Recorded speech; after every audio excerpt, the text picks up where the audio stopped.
更加杯葛，差唔多完全杯葛2026年世界盃只睇一場，因為8年前俾個受個傻仔朋友影響到嘅咗個當時嘅傻仔阻頭阻勢逼我一齊睇，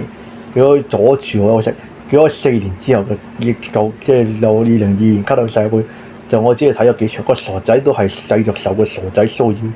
阻住嘅睇淨係睇1-2場。係啊，今年決定咗淨係睇決賽，因為俾個傻仔嗰度阻住休息，阻頭阻勢，冇乜精神實習。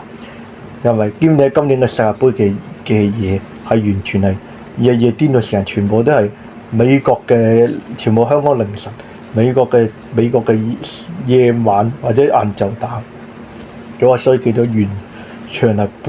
全杯葛，只睇決賽，係啫。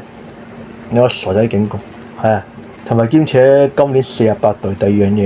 嘢，啲球季係季尾先，世界盃係亂咗球季啲睇人啲好多傷病。第二樣嘢，好多球隊未恢復，所以決咗唔睇世界盃，淨係睇決賽就咁多。拜拜。